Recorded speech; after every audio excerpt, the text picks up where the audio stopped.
اعوذ باللہ من الشیطان الرجیم بسم اللہ الرحمن الرحیم اللہم صلی علی سیدنا محمد معدن الجود والکرم وآلہ وسلم۔ سامعین و ناظرین اکرام، السلام علیکم ورحمۃ اللہ وبرکاتہ۔ آج کا ہمارا موضوع یہ ہے کہ کیا ظاہر ہی ہمارا مقصود ہے؟ دیکھیں، یہ انتہائی گمراہ کن بات ہے کہ ظاہر کو ہم مقصود بنا لیں۔ ہمارا مقصود ظاہر نہیں ہے۔ لیکن اس وقت جو ہم زندگی گزار رہے ہیں اس سے یہ پتہ چلتا ہے کہ صرف ظاہر ہی ہمارا مقصود ہے۔ آپ دیکھ لیں، ہم سب لوگ دنیا یعنی ظاہر کے پیچھے دوڑ رہے ہیں۔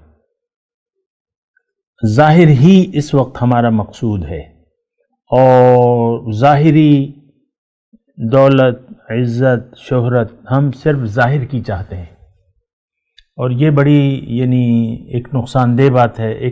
دیکھیں، اصل میں تو سوچ ہوتی ہے اور پھر نیت ہوتی ہے۔ سوچ سے نیت بنتی ہے، یہ بات نوٹ کر لیں۔ سوچ سے نیت بنتی ہے، اور پھر نیت کے مطابق انسان زندگی گزارتا ہے۔ ہماری دنیا کی زندگی گزارنے کی سوچ غلط ہے۔ ہمیں پتہ ہی نہیں ہے کہ اللہ تعالیٰ نے ہمیں کیوں بنایا ہے، ہمیں کیا کرنا ہے، اور کیوں یہ کائنات اللہ تعالیٰ نے کیوں بنائی ہے، پھر ہمیں اس میں کیوں بنایا ہے۔ تو یہ بات ہمیں سوچنی چاہیے۔ تو میں آپ کو یہ کہہ رہا تھا کہ اول تو سوچ ہوتی ہے انسان کی۔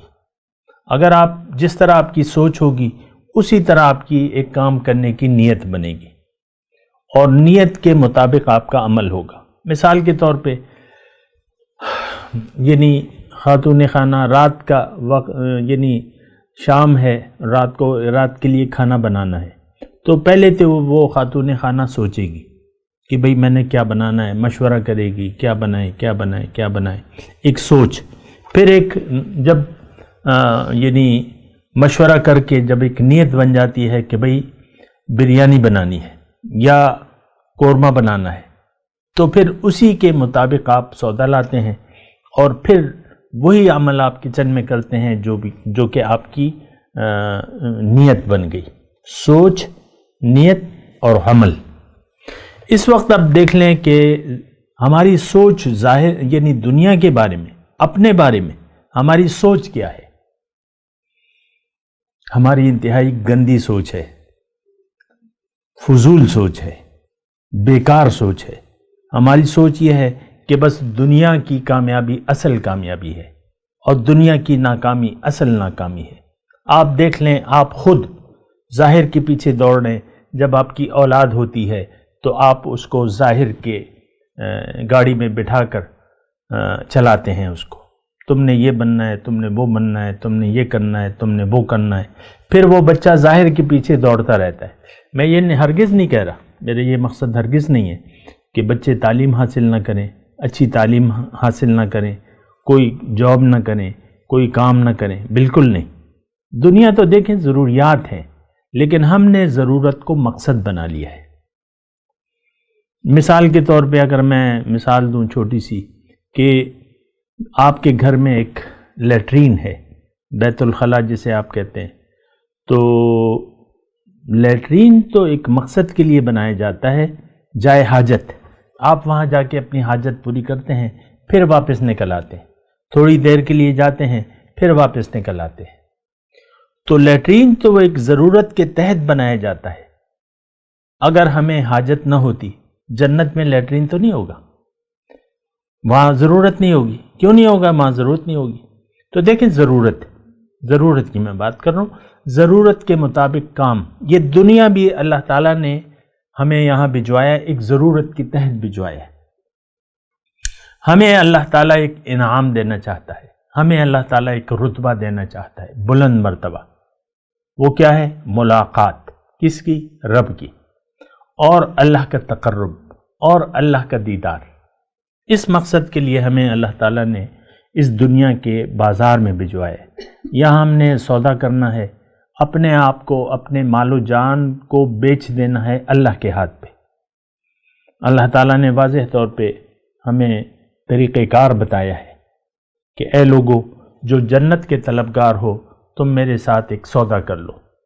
ان اللہ اشترى من سورہ توبہ کا مضمون ہے، ان اللہ اشترى من المؤمنین انفسهم واموالهم، ان اللہ اشترى من المؤمنین انفسهم واموالهم بان لهم الجنہ۔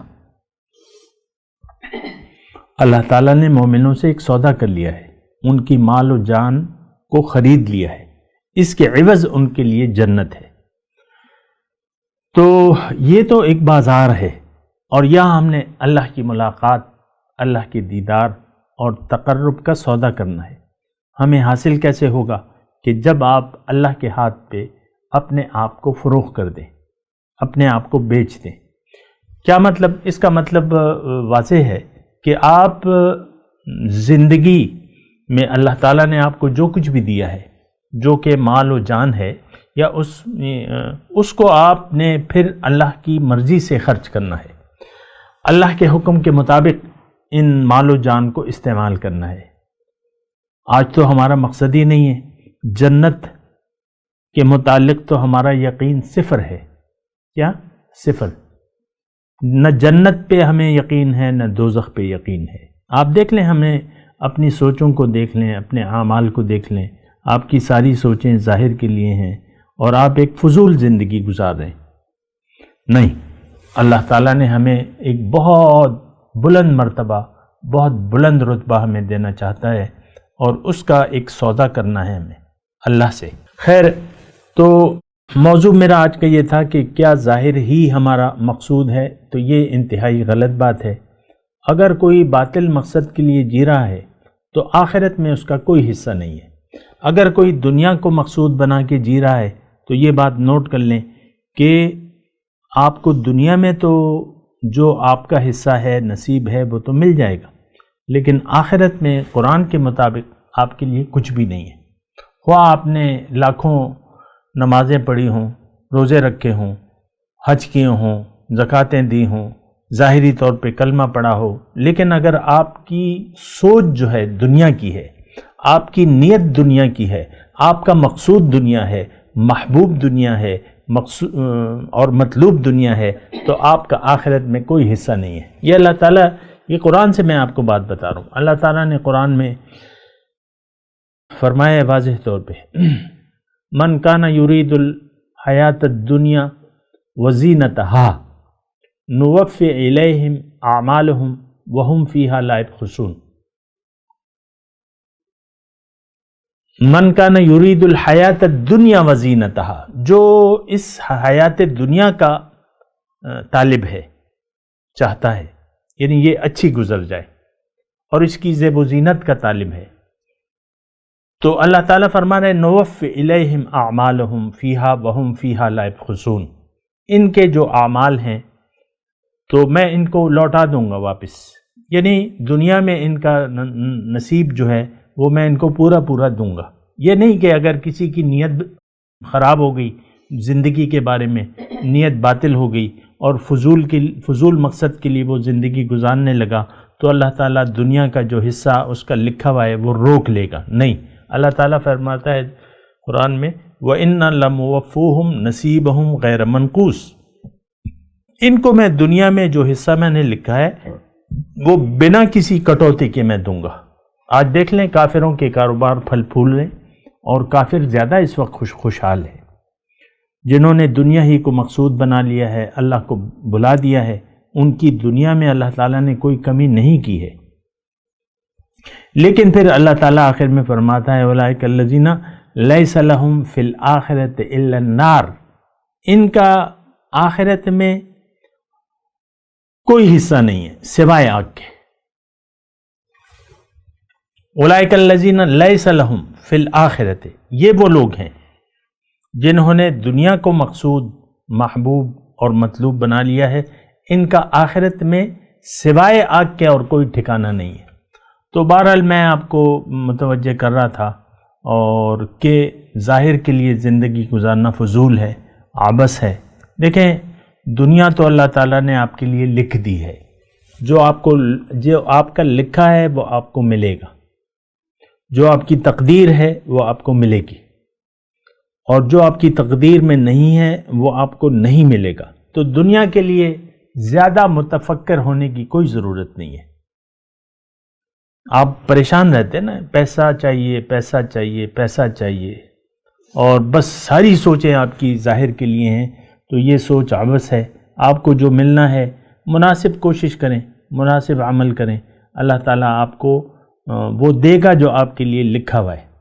لیکن آپ کو وہ کام کرنا ہے جس کے لیے آپ آئے ہیں۔ افسوس سے یہ کہنا پڑتا ہے کہ ہم نے اپنی حقیقت کو بھلا کے ظاہر کی طرف ہم دیکھ رہے ہیں، اور ظاہر ہی ہمارا مقصود اور مطلوب و محبوب ہے، لیکن ایسا کرنا بہت زیادہ نقصان دہ ہے۔ وآخر دعوانا ان الحمد للہ رب العالمین۔ مولاي صل وسلم دائما ابدا على حبيبك خير الخلق كلهم